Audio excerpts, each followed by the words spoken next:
Bismillah, dimulai ya guys.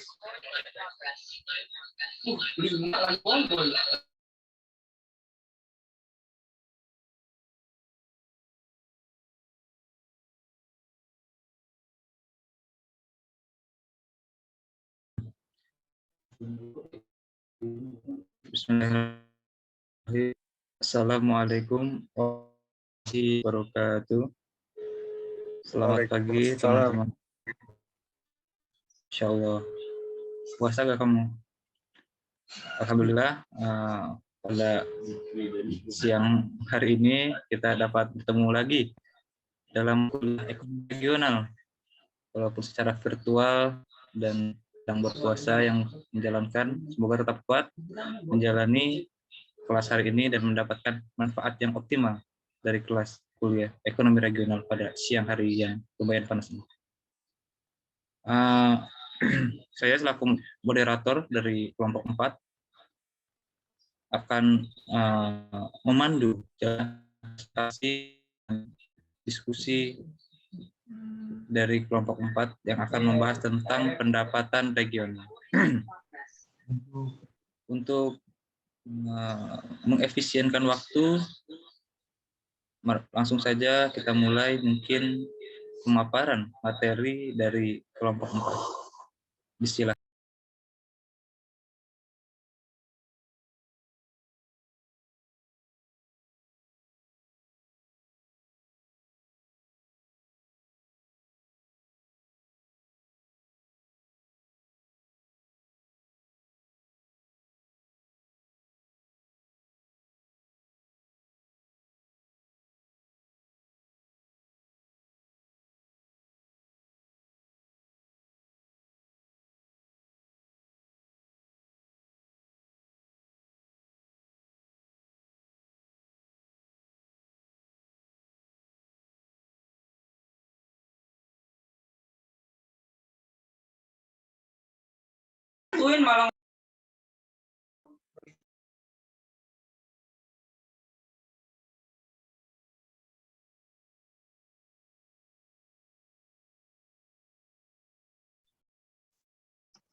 Mungkin saya akan memperkenalkan teman-teman dari kelompok 4 dulu ya.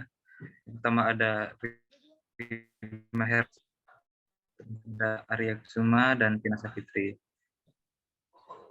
Dan pemaparan yang pertama akan disampaikan oleh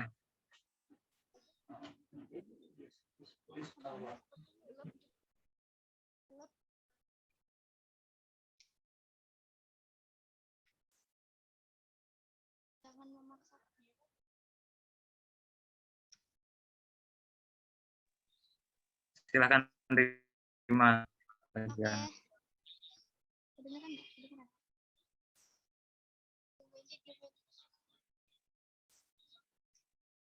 Baik, terima kasih moderator atas kesempatannya.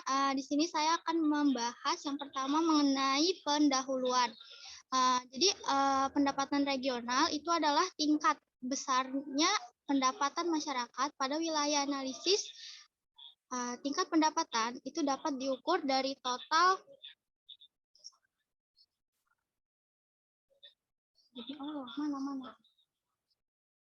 dari total pendapatan masyarakat wilayah maupun pendapatan rata-rata masyarakat pada wilayah tersebut.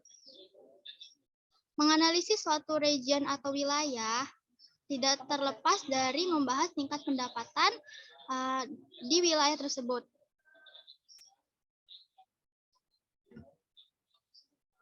Dalam pembangunan wilayah,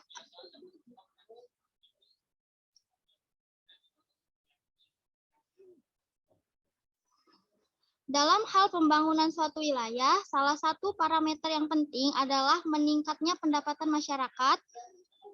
Bagi sebagian besar masyarakat, tingkat pendapatan masyarakat di suatu wilayah identik dengan besarnya nilai produksi wilayah tersebut. Namun, Yang menjadi ukuran pendapatan masyarakat di suatu wilayah adalah nilai tambah dari kegiatan produksi yang ada di wilayah tersebut.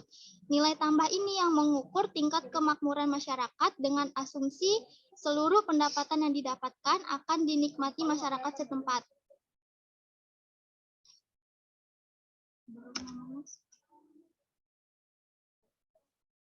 Next.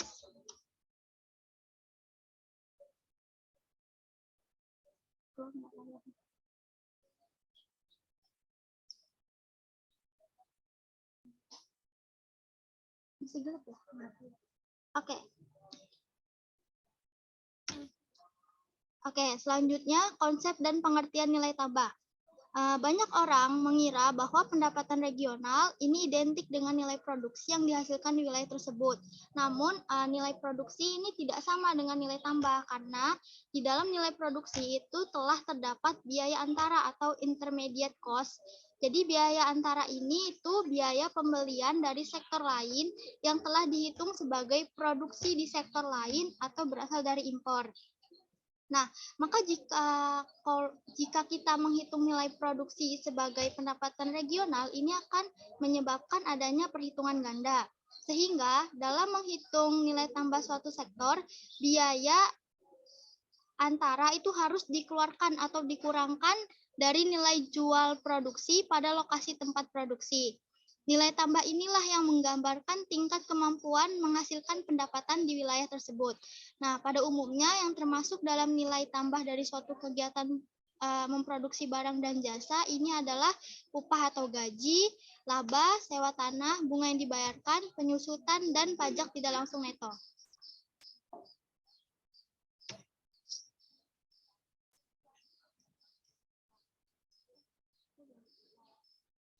Next.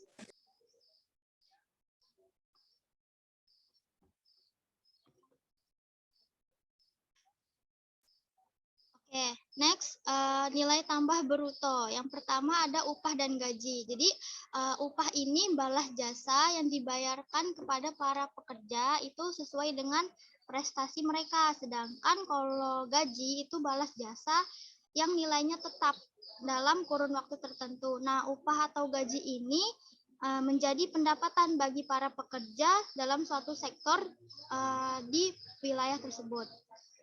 Yang kedua, laba atau keuntungan. Jadi laba ini adalah nilai total penjualan dikurangi dengan biaya-biaya yang dikeluarkan dalam proses suatu produk atau jasa. Nah, jika upah atau gaji yang tadi itu menjadi pendapatan bagi para pekerja, maka laba atau keuntungan ini merupakan pendapatan yang dihasilkan oleh perusahaan dalam suatu sektor di wilayah tersebut. Nah, yang ketiga ada sewa tanah. Nah, sewa tanah ini diperhitungkan karena memberikan pendapatan bagi si pemilik tanah. Nah, sewa tanah yang dihitung itu adalah sewa tanah yang dibayarkan, sedangkan sewa tanah yang diterima karena menyewakan tanah itu akan menambah nilai pada laba. Nah, jika petani itu memiliki lahan pertanian sendiri, maka ia tidak mengeluarkan biaya sewa, tetapi laba yang dihasilkan petani ini akan meningkat karena si petani ini tidak mengurangi laba yang dihasilkan dengan biaya sewa tanah yang harus dibayarkan kepada si penyewa tanah. Nah, hal ini juga berlaku bagi penyewaan alat lain yang bukan merupakan sektor tersendiri. Dengan demikian, apakah seorang petani ini memiliki tanah atau menyewa lahan pertanian, ini tidak akan mengubah total nilai tambah. Next.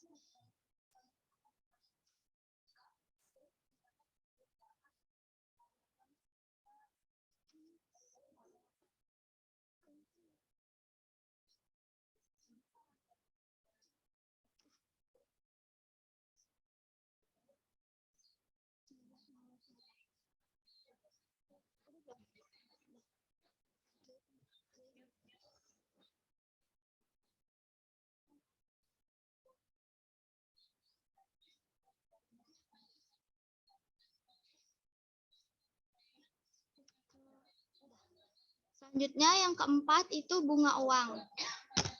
Jadi bunga uang ini adalah pendapatan bagi si pemilik modal karena telah meminjamkan uangnya untuk ikut serta dalam proses produksi.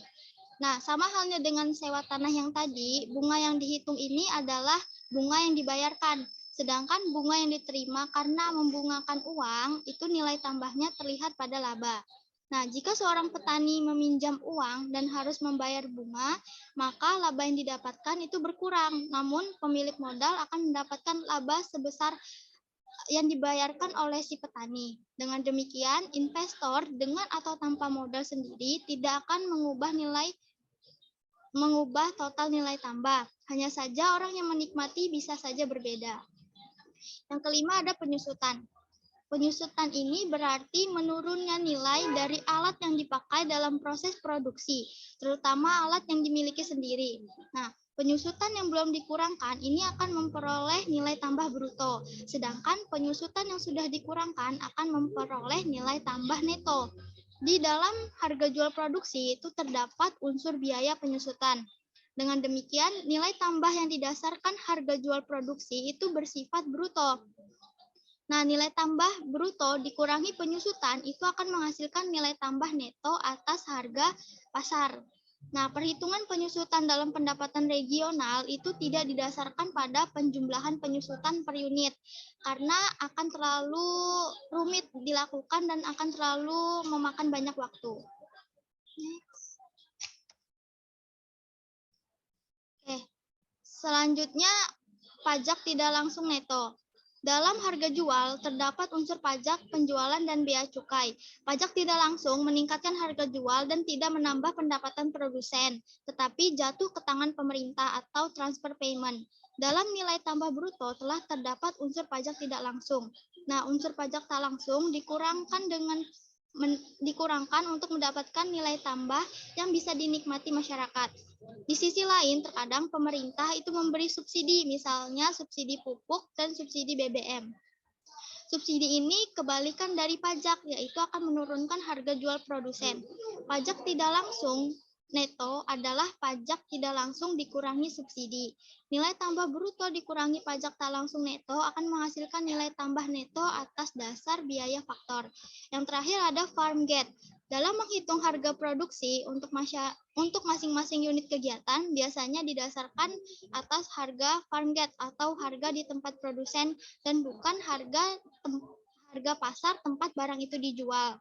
Nah, hal ini karena harga di pasar itu telah mengandung biaya transportasi dari farm gate ke pasar dan ada unsur perdagangan dan ada unsur keuntungan perdagangan. Nah, biaya transportasi itu akan dihitung sendiri dalam sektor pengangkutan dan laba perdagangan itu dihitung di sektor perdagangan. Apabila harga jual produk didasarkan atas harga di pasar, maka akan terjadi perhitungan ganda atau double accounting. Sekian materi yang dapat saya sampaikan. Selanjutnya saya kembalikan ke moderator.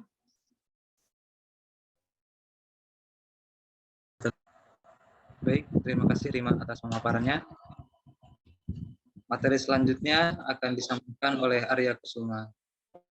Arya, dipersilakan. Terima kasih kepada moderator atas telah memberikan kesempatan kepada saya untuk menyampaikan materi. Halo, Profesor, saya masuk.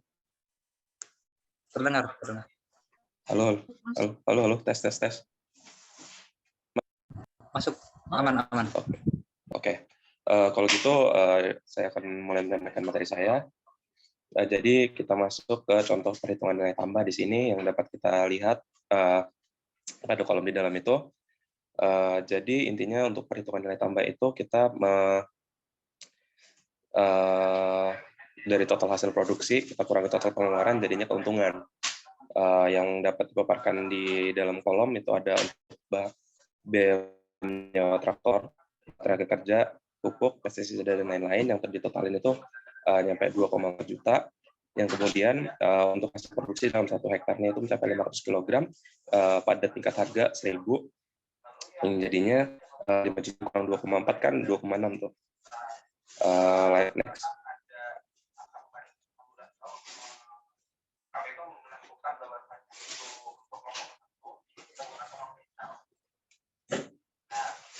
Next. Nah, oke. Di sini dari berbagai konsep dan definisi. Nah, ini untuk harga konstan. Di sini ada PDRB atas dasar harga pasar. Nah, PDRB atas harga PDRB atas dasar harga pasar ini, bentar, kan saya agak ngeblur. Oke, PDRB atas dasar harga pasar itu adalah jumlah nilai tambah bruto yang timbul dari seluruh sektor perekonomian di wilayah itu. Nilai tambah bruto adalah nilai produksi dikurangi biaya antara produk domestik regional bruto atas dasar harga pasar didapatkan dengan menghitung nilai tambah dari bruto dari masing-masing sektor lalu menjumlahkannya. Jadi di semua sektor pasar itu ditambahin, habis itu dijumlahin, jadinya PDRB atas dasar harga pasar. Yang kedua itu PDRN atas dasar harga pasar. Pada poin ini, PDRN atas dasar harga pasar ini yang udah dikurangi penyusutan. Jadi yang udah lo orang dapetin dari PDRB atas dasar harga pasar tadi, terus lo orang kurangin penyusutan, nah itu jadinya PDRN. Untuk yang ketiga, PDRN atas dasar biaya faktor. PDRN atas dasar harga pasar dikurangi pajak langsung tak neto, itu jadinya PDRN atas dasar biaya harga faktor. Nah, pajak tidak langsung dari next. Gue ngapal jadinya. Nah, ya tadi PDRN 3 atas dasar harga faktor, pajak tidak langsung dari unit-unit produksi dibebankan pada pembeli hingga langsung berakibat kenaikan harga barang di pasar. Sedangkan subsidi yang diberikan pemerintah kepada unit-unit produksi, terutama unit-unit produksi yang dianggap penting untuk memenuhi kebutuhan masyarakat luas, akan menurunkan harga di pasar. Nah, makanya besar pajak itu tidak langsung dikurangi oleh subsidi dalam perhitungan pendapatan regional tersebut, yang disebut pajak tidak langsung neto. Nah, produk domestik regional neto atas dasar biaya faktor didapatkan dengan mengurangi produk domestik regional neto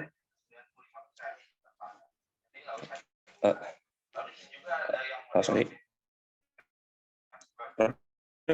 neto atas dasar biaya faktor didapatkan dengan mengurangi produk domestik regional neto atas harga pasar dengan pajak tak langsung neto.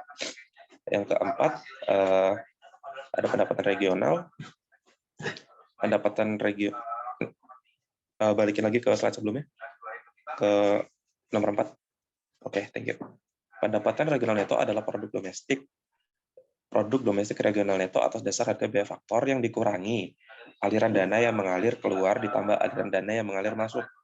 Produk domestik regional neto atas dasar biaya faktor ini dikurangi pendapatan yang mengalir keluar dan ditambah pendapatan yang masuk yang hasilnya merupakan PDRN regional.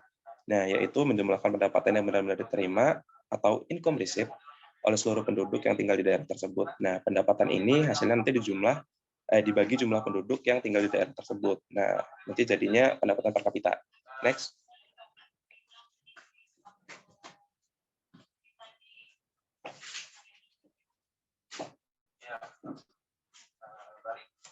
Ini yang kelima, ada pendapatan perorangan, personal income, dan pendapatan siap dibelanjakan, yaitu disposable income. Nah, apabila pendapatan regional tadi yang dikurangi pajak pendapatan perusahaan, keuntungan tidak diberikan, dan lain-lain, itu personal income. Terus nanti personal income apabila kurang pajak pendapatan perorangan, pajak rumah tangga, transfer, dan lain-lain, nanti jadinya pendapatan. Next.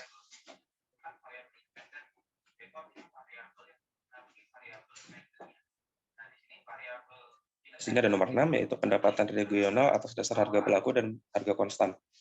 Angka pendapatan regional dalam beberapa tahun menggambarkan kenaikan dan penurunan tingkat pendapatan masyarakat di daerah tersebut. Kenaikan penurunan dapat dibedakan menjadi dua faktor, yaitu kenaikan atau penurunan real, yaitu kenaikan atau penurunan tingkat pendapatan tidak dipengaruhi oleh faktor perubahan harga. Nah, apabila terjadi kenaikan pendapatan penduduk, berarti daya beli penduduk tersebut itu meningkat. Nah, misalnya mampu membeli barang yang kualitasnya sama, tapi dalam jumlah yang lebih banyak gitu. Nah, terus ada yang kenaikan atau penurunan pendapatan yang disebabkan oleh adanya faktor perubahan harga. Nah, apabila ini terjadi, itu kenaikan pendapatan hanya disebabkan oleh inflasi, maka walaupun pendapatan meningkat, tetapi jumlah barang yang dapat dibeli masyarakat belum tentu bisa meningkat gitu. Nah, tahu terjadinya peningkatan daya beli masyarakat itu, pendapatan regional disajikan dalam 2 bentuk. Di situ ada harga konstan, ada harga konstan, PDRB atas harga konstan adalah nilai suatu barang dan jasa yang dihitung dengan menggunakan harga pada tahun tertentu yang dijadikan acuan atau tahun dasar. Itu PDRB real. Nah, untuk harga berlaku, PDRB atas dasar harga berlaku itu nilai suatu jasa yang menggunakan dasar harga yang berlaku pada suatu tahun tersebut. Nah, itu tuh namanya PDRB nominal. Terus next.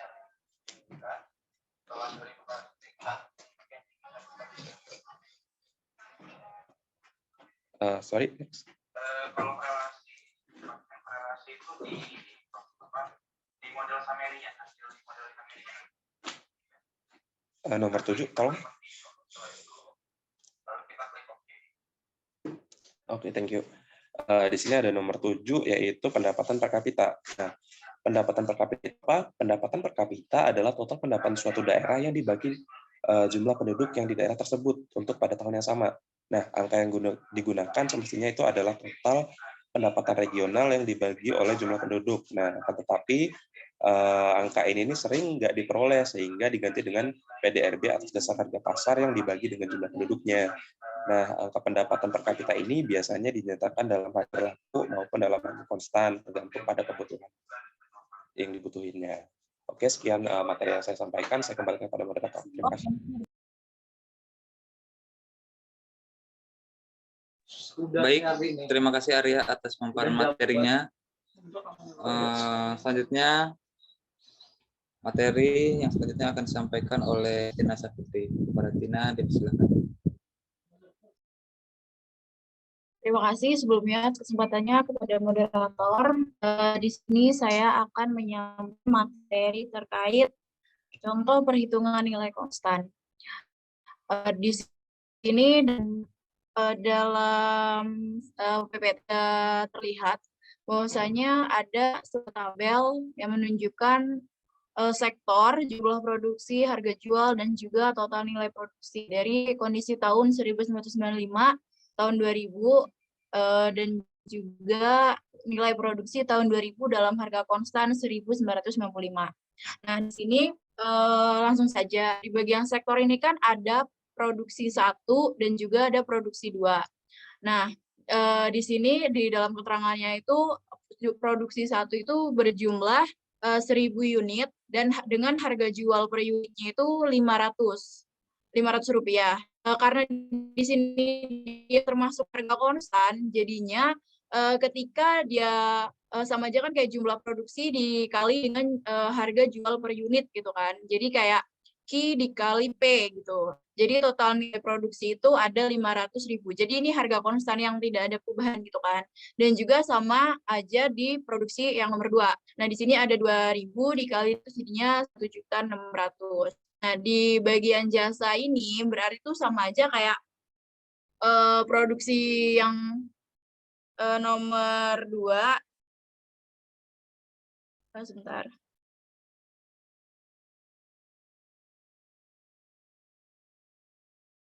Yang ini dia produksi jasanya itu ada 900.000. Jadi totalnya itu dia menjadi 3 juta. Jadi seperti itu. Jadi ini untuk harga konstan. Jadi total produksi dari produksi 1, produksi 2, dan jasanya itu jadi satu kesatuan gitu loh. Jadi kayak dalam keseluruhan total produksi yang ada pada kondisi tahun 1995 itu sejumlah 3 juta rupiah. Dan di sini untuk kondisi tahun 2000, di mana di sini ada perbedaan terkait jumlah produksi juga harga. Jadi semakin jumlah produksi per unit, maka harga jual per unit pun akan meningkat. Contoh di sini ada produksi 1.100 unit dengan harga jual per unitnya itu 600, jadi dia menjadi 660. Dan untuk yang produksi nomor 2 itu ada 2.300.000 jumlah produksinya dengan harga jual 1.000 dengan total produksinya 2.300.000. Dan di sini jasa yang diperlukan adalah 1.200.000 dengan secara keseluruhan itu menjadi 4.160. Jadi di sini ada perbedaan di antara kondisi tahun 1995 dan kondisi tahun 2000 di antara jumlah produksi dan juga harga jual dan juga total produksi. Jadi dari kedua tabel di atas diketahui bahwa dalam kurun waktu 5 tahun total pendapatan regional dalam harga berlaku naik dari 3 juta menjadi 4.160.000, yang berarti dalam harga berlaku terjadi kenaikan sebesar 38,67%. Tapi hal ini tidak menggambarkan kenaikan real dari kemakmuran masyarakat. Kenaikan real kemakmuran masyarakat harus diukur dalam nilai konstan. Nilai produksi tahun 2000 dalam nilai konstan tahun 1995 adalah sebagai berikut. Jadi nilai produksi tahun 2000 itu dipakai 1.195. Jadi yang dipakai itu harga jual dari tahun 1995, tetapi dengan total produksi yang dipakai itu tahun. Jadi seperti itu. Nah, ini totalnya. Dalam harga konstan, maka banyak kenaikan regional dalam kurun waktu tahun tersebut ada 11. Angka ini diperoleh dari total pendapatan menggunakan harga konstan 1.995, yaitu sebesar Rp3.358.919. Jadi